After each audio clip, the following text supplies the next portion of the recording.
What is up, guys? TopTierYugioh here, and today I've got a Dogmatika Numeron Subterror Guru Control deck profile for you guys. And I've just got to say off the jump that Guru Control is probably one of the most boring decks of the format. We all know that. This deck is boring to play with, boring to play against. But this Dogmatika Numeron build is the most fun Guru deck that I've ever played. I've been having so much fun with it, and just all of the various interactions and plays just... They bring me so much joy to play through. I hope you guys actually try this deck out and see how much fun it is for yourself. But this is the most fun Guru deck by far. But on top of that, this is also the best Numeron deck as well, in my opinion. And what I mean by the best is that in any Numeron deck, and in particularly Guru Control, you are trying to summon Zexal on turn 1, because obviously stopping your opponent from playing is very powerful. But then in the Guru deck, if you draw a hidden city with that, what you're able to do is to play your hidden city, search a Guru, set Guru, flip it, search Fiendus, and now you have a way to protect your Zexal, because Zexal normally is very weak to cards like Imperm, Gamma, and Droplets. And of course this doesn't always negate Droplets, but at least for Gamma and Imperm, you have a way to protect your Zexal and guarantee that you're able to slow your opponent down. And the problem with this, though, as with any Subterror deck in history, is that if you don't draw Hidden City, you're going to have a very tough time winning. But what this Dogmatika build does is it introduces more cards that allow you to protect your Zexal. And that's what the Dogmatika engine does, as well as synergizing in some other ways with the Subterror engine too. But with the Dogmatika engine, if you open up with Nadir Servant, this is going to be how you're able to protect your Zexal. And what you can do is when you activate Servant, you're going to search, Dogma monster, doesn't really matter, but you're going to be able to dump App Cologne to the graveyard, El Shaddoll App Cologne. And then you can use App Cologne's effect to search a copy of Shaddoll Schism, and then this is going to be able to protect your Zexal. And so then on your opponent's turn, if they have a card like Imperm or Droplets, you're going to be able to activate Schism and then fuse away your Zexal to dodge that Imperm or dodge that Droplets, allowing Zexal to just resolve in the graveyard. And for that, you could just fuse into a construct. But if your opponent does have, let's say, a Gamma or some other thing that doesn't allow you to completely make that play, then you can still use Schism to summon a card like Winda. So you have multiple ways to slow your opponent down, multiple sort of boss monsters that you have access to that really allow you to play the game on your speed, on your level, on Subterror's level, and allow you to kind of take over from there. Because once you slow the game down, Guru is a very good deck, like when the game is not super fast. And it's so important that you have ways to play around cards like Imperm and Gamma, stuff like that, because if you don't have ways to play around them, you have to play around them yourself with your Zexal. So you might have to wait until your opponent commits a monster on board before using the effect, or wait until they have something on field before using the effect. And the problem with that, though, is it allows your opponent to get some early effects off, to activate their spell cards and get stuff going. Activate like an Extrav or something if you're playing against Dinos, or activate a Nadir Servant, or normal summon an Alistair and against Invoked. So there's so many plays that a lot of decks can make against the Zexal, knowing that you're maybe going to be playing around that Gamma or forcing you to play into it. And so having these cards allows you to play around them and stop your opponent early before they're able to get their plays going. And just like as an example, against decks like Dinos and against Invoked, those normal summons they have, Oviraptor and Alistair, are very, very difficult to play around, because you don't want to play into Gamma, but on the other hand, if you wait until they normal summon, those normal summons are so powerful. So if they summon Oviraptor, you let that resolve because you can't stop it with, a Zexal doesn't negate stuff. So they summon Oviraptor, they search, and then you, of course, you activate your Zexal, but on their next turn, they've got that follow-up. And so once again, you've got to think, like, do I play around that Gamma or play into it, or do I let them just combo off? So it continually becomes a thing to where you need to play around these cards, or you eventually will lose to them. And so that's why having these cards like Schism, like Hidden City, like Fiendus are so important, which is why I once again say that this is the best Numeron deck. But that's enough talk. That's pretty much the theory behind part of this deck. We'll talk about more of the interactions and theory as we get more into the deck profile. But once again, this is an awesome deck. Definitely try it out. But let's go ahead and get into the main deck. But before we do, be sure to like the video and subscribe to the channel. It's a free and easy way to help out. I know I haven't uploaded in a while and I've been incredibly inconsistent this month, but by supporting the channel and supporting this video, it lets me know that you guys do want to see more content, and that's going to help me get back into the swing of things. Alright, so for the main deck, we are going to start with the Subterror engine, obviously the most important engine of the deck. And so for that, we have pretty much the standard 3 copies of Hidden City, then we have 3 copies of Guru, 3 copies of Fiendus, 1 copy of Archer, 2 copies of Final Battle, This is pretty much standard for every single Guru deck. I think the only card that is not, maybe questionable is the not inclusion of not playing Umastrix.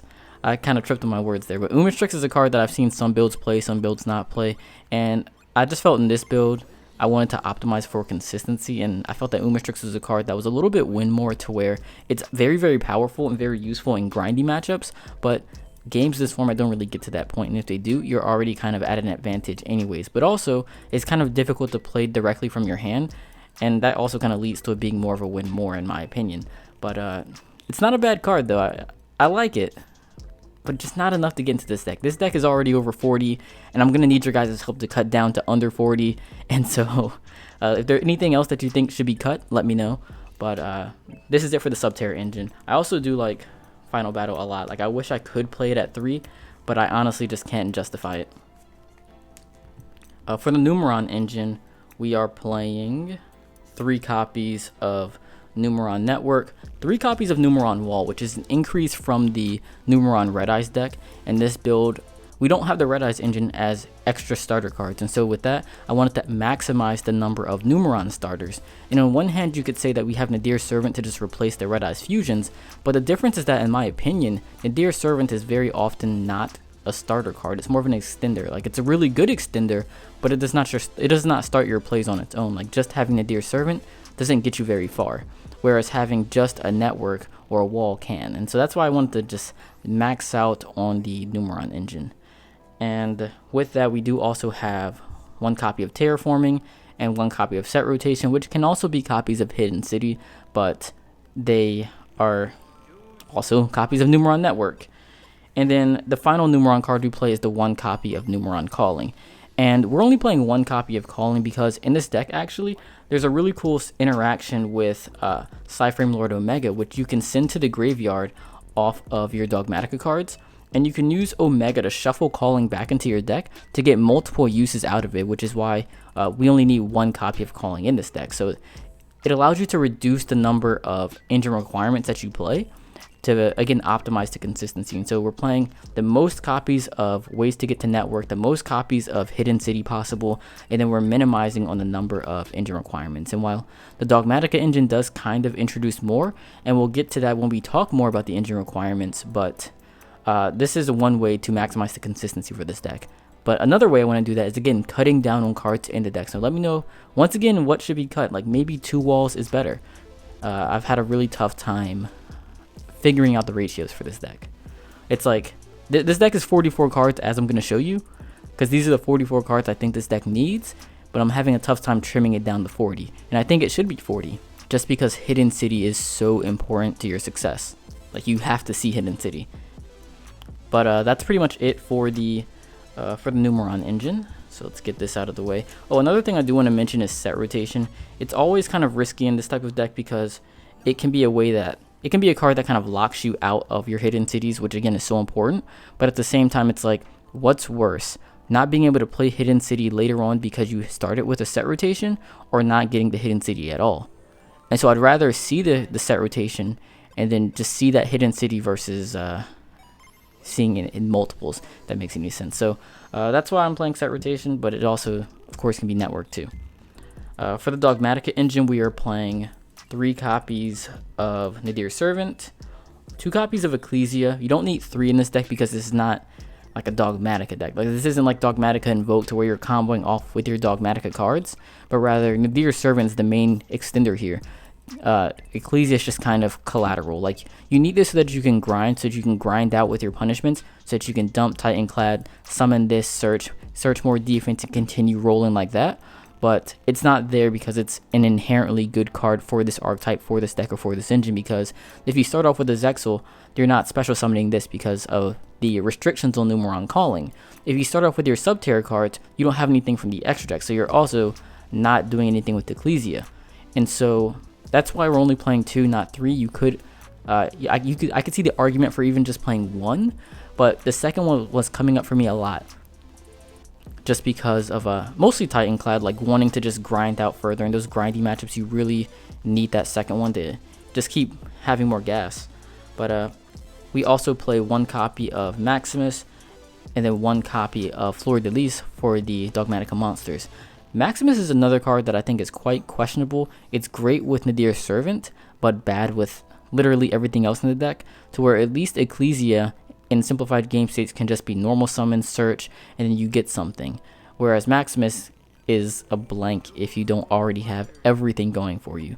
And so it's kind of tricky. It's good later in the game, but early game in particular, it's just not very good at all. And then Fleur de Lis is obviously insane. It's what allows you to deal with so many different things, it being non-targeting negation, but also it allows you to push for more damage, which is an issue that Subterrors naturally have, and it's something that the Red Eyes engine does not solve. So in the Numeron Red Eyes deck, you still have that issue of trying to push for damage, to where even if you lock your opponent out of a Zexal and then you add on top of that a Dragoon, you still don't have a lot of damage. You still maybe only have 2,000 from the Zexal, 3,000 from the Red Eyes, and then like 1,600 from a Guru at best. That is not game unless you maybe opened up like a final battle or like something else ridiculous. So you have to open like the insane broken 5-card hand in order to have game on turn 2. Whereas with the Dogmatika engine, you don't need to open up that well. You just need to have like a basic board and access to the Dogma engine, and then just Ecclesia plus Fleur de Lis by itself is 5k. You add that on top of a Zexal, you're at 7k, anything else is game. So you add a Guru on top of that, and now you're at game.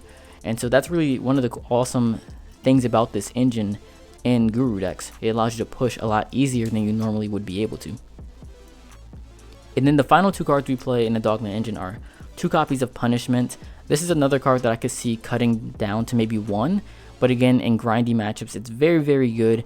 And just in general, Punishment is probably the best trap card we've seen in the game for a very long time. And this is a deck that can utilize multiple copies of it, and so it feels maybe correct to do that, just because of how powerful it is, because it can become, it's obviously a defensive card, but it can become an engine card as well by dumping a Titanclad or dumping an Apcalone or dumping an Omega to, again, shuffle back your Callings and shuffle back your other card. Like shuffling back extra copies of Fiendus when you're grinding in really long games is huge, because in a regular Subterror deck, you can run out of gas, which is why sometimes you'll see cards like Cave Clash being played, because you can run out of gas with those Fienduses, but in this deck you can shuffle them back and keep going. And so the Dogmatika engine just serves so many purposes, in particular Nadir's Servant Punishment. And so it's great. That's pretty much it for the Dogma engine though. Let's move on to the next portion of this deck, and that is 3 copies of Forbidden Droplets for the flex spots. That's pretty much it for these. In the other build I was playing Pot of Extravagance, but in this deck you can't quite fit it in just because of the number of one-of cards in your extra deck, like Omega, like Intis, like your Shadal cards, that you really can't afford to play extra. But Droplets I really like a lot, because it allows you to go second better, and that's another problem that Subterrors inherently have. It's very difficult to go second with a hidden city. Like, the deck ceiling is so low that you can't really go second against a deck like Dragons, or against a deck like even Invoked. It can be difficult, and so Droplets is a card that makes that a little bit more easy, but also it allows you to go for game more, because you can just play Droplets plus a network in a lot of cases, summon your 4 guys, and just attack over your opponent's board for game. So it makes it like a little cheeky 2-card combo, to where it's just like have all of your opponent's monsters attack, summon 4 guys, attack, all of your guys' attacks double, and then that can sometimes get you over the top. So that's a really cool interaction that I like. But also, yeah, just in general, just having a way to negate your opponent's monsters both offensively and defensively is very valuable for this deck. And so I've been loving Droplets, but if you don't have Droplets or don't want to play it, you could also just cut it, because once again, you've got to make space. This is 44 cards, and so if you don't have Droplets, just don't play it. That's also okay. I like it personally, but that's up to me. That's it for the flex spots. Next we have the hand traps, and for those we're playing 3 copies of Imperm, 3 copies of Gamma, and then 3 copies of Ash Blossom. And so I felt that these were the hand traps that were just most versatile. They cover the most scenarios. Gamma is obviously the best when going second. You've got to be able to go second in this deck. And so combining that with the Droplets and the other hand traps makes that actually possible. But then the other 2, Imperm and Ash, are just incredibly versatile and good against effectively every single deck. I can't think of a deck where these aren't good. Now, I'd say the argument for any other hand traps, more hand traps, or just better ones would be just having some that are more impactful. I think Imperm and Ash are both very low impact, to where you see cards like Nibiru and Droll being played because they really can stop more decks, but I don't think either of those cards really work in this deck as well as they would in others, because I think Droll in particular is very difficult for this deck to play because we do so much searching on the opponent's turn. In any other Guru deck I did play Droll, but in that also you have Gurus can search on both players' turn, but in this deck you also have Titanclad, you also have App Cologne, you have so many other cards on top of it that don't quite work well with Droll, and so I didn't want to lean too heavy into that. But then with Nibiru, the issue is just the Numeron engine for the most part, to where if you go first and you summon Zexal, you're not using your Nib. 1, your opponent's not activating cards. 2, you don't want to tribute your Zexal. If you're going second and you activate Nib, now you can't activate your networks because you control a monster. And so I have a very tough time playing Nib in the main deck. I do side it. I think it's great when you know exactly what's going on.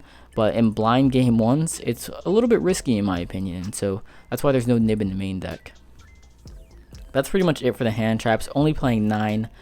I think an argument could also be made that more hand traps would be necessary, but I think the counter argument is how good this deck is at going second. I think those extra copies of droplets are another way around that. The fact that we do have the the Numeron engine, another engine that's great going second. The Dogmatika engine is not terrible going second. The Dear Servant's fine going second. Dumping Intis can be big. And so we have a lot of ways at going second already. And so I feel that 9 is maybe not the best number of hand traps, but it is sufficient. And again, space being so tight, I could even see cutting down to 6, but not too sure on that. And then finally, we've got the engine requirements. And for those, we have the 1 copy of Driver. Once again, the copy of Calling. I'm showing you guys this card twice, but there was only 1 in the deck. But I just wanted to include everything in this category actually. And so with that, we also have the Maximus once again, as well as Shaddoll Schism. And so these are the 4 engine requirements that this deck plays, and I'd argue that these are some pretty good engine requirements. I mean, not Driver, but these 3 are all fine, especially Maximus and Schism. These are both good cards, and so it's interesting to see them in this category, but because this is a Subterror deck, they are both very difficult to utilize on their own, and thus can only be used at the discretion of the Dogmatika engine. And so that's what kind of leans me to kind of consider them engine requirements, because you can't really use them otherwise. Like, you can't draw a Subterror hand, or even a Subterror hand with Numeron cards, and expect to get good value out of Schism. And same with Maximus. And while Maximus can be used after a Numeron play, it's so slow in that situation that you really aren't getting as much value out of it, and that you're going to wish you drew a more playable card in that hand. And so I do consider it an engine requirement for most cases, but I think it's necessary in this deck because it's what turns the Dear Servant into sort of a pseudo starter card. It means that when you do have your Servant, you are able to actually end on a window, whereas if you didn't have Maximus in your deck, the Dear Servant by itself maybe ends on like Ecclesia Pass.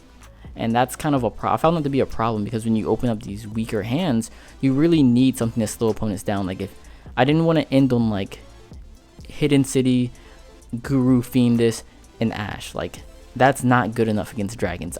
You get killed every single game like that. And so I needed to have more ways to turn the Dear Servant into something playable. And I felt that this was one of the only ways to do that. And if you cut Maximus, you lose a lot of that ability, because with Maximus, you can summon Winda. Without Maximus, just Nadir Servant is not Winda.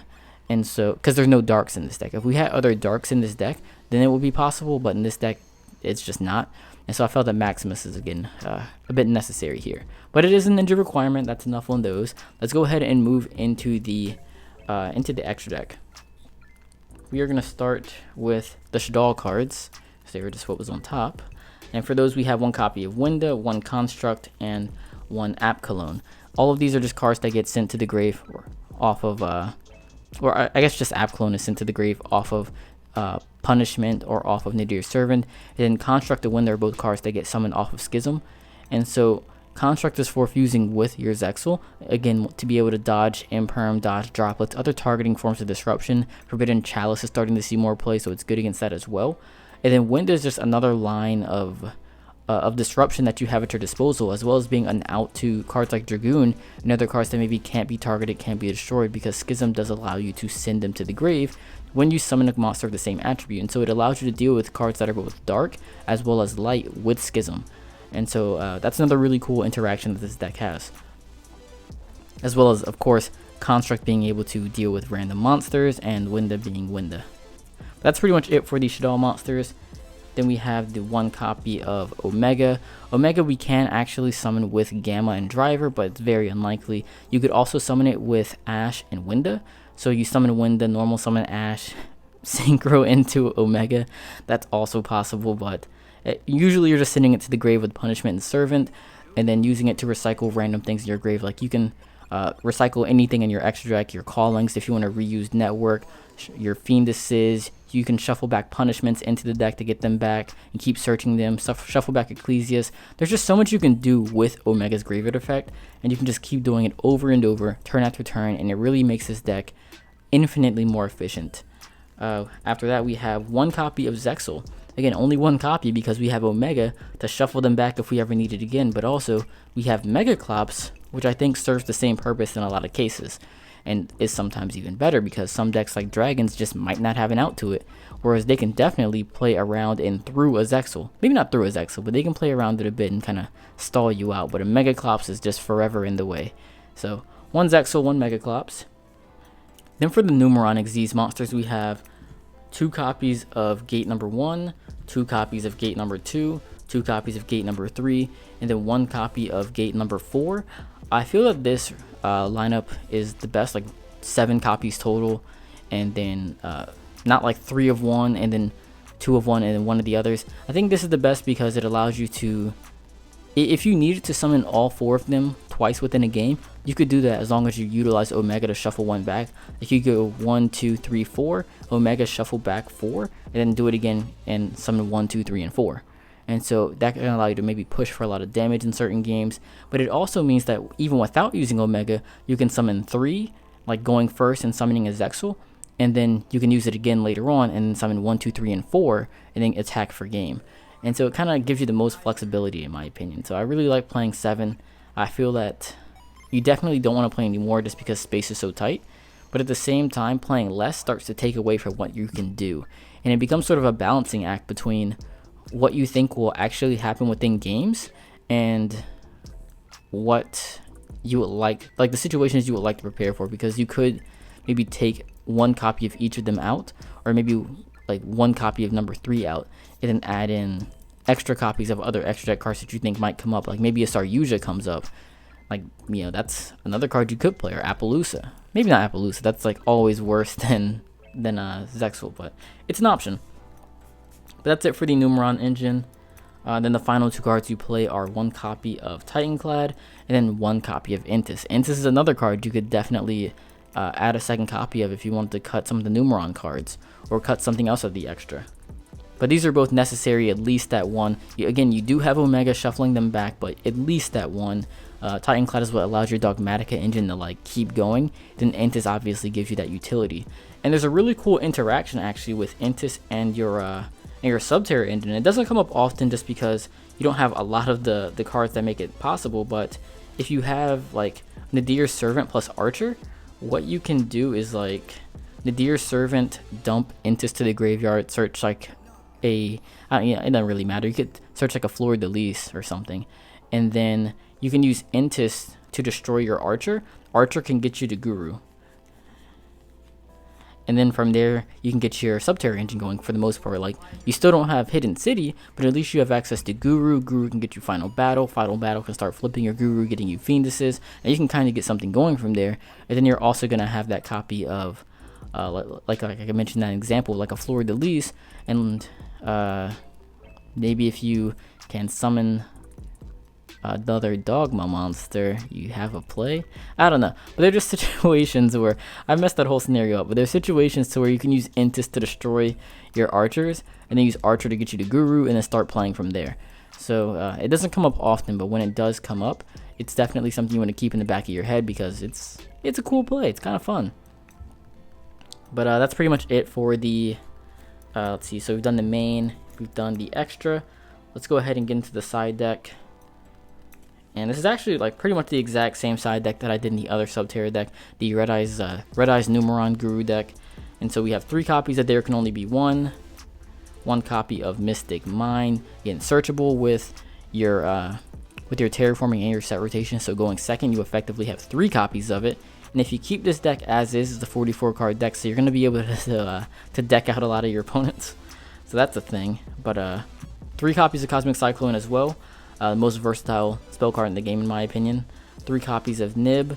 Once again, I don't like it in the main deck as much for the reasons I stated earlier, but in the side deck I do think it's okay. And against combo decks it's kind of necessary because those decks are just so good. You need ways to slow them down, and Nib's one of the best ways to do that, on top of Lancia, which is great in certain matchups. And then Pankratops, and how many cards is this? 6, 7, 8, 10, 11, 12, 13, 14. The 15th card can be a Cave Clash, I guess. Cave Clash is great in grind matchups.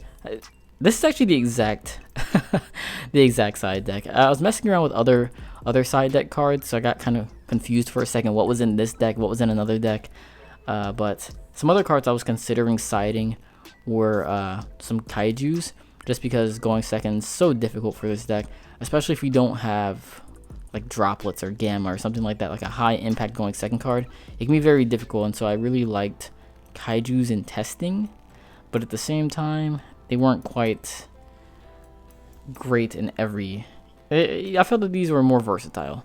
I was also considering some other Shadow cards such as Dragon and Aerial, just because you could dump them with Punishment, which is searchable and easy to get to, and you could use these for extra disruption in certain matchups. Like, let's say you play against Salamangreat, which is very, very popular right now. You dump Aerial to the grave with an app clone on your opponent's turn, and then you banish like their Spinny or their Gazelle or their Jaguar. Stuff like that can be very big.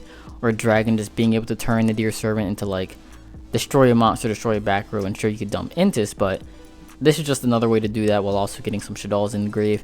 So these are some other cards I was thinking about, siding. I was also testing out an Artifact engine, but adding another brick into the deck, and it just didn't synergize as well with the other engines, so I felt that didn't really work out too well. But as always, the side deck is just so subjective, and it's really up to you. And the format's going to be changing soon as well once we get the next set, Phantom Rage, out. Well, it's not going to change that much. I think people are really overestimating Phantom Rage. I personally, like, the format's going to change because people are trying to experiment with it, but it's not going to change because there's something fundamentally format changing about it. Like, there's nothing in that set that makes me think, it'll have any effect on the meta at all. But that's a topic for another day. That's pretty much it for this video, guys. Hope you guys enjoyed it. If you have any questions, comments, concerns, tips, tricks, or suggestions, let me know down in the comment section below. As always, I always appreciate it and everything that you guys do. Thank you so much for your attention, and I'll see you guys in the next video.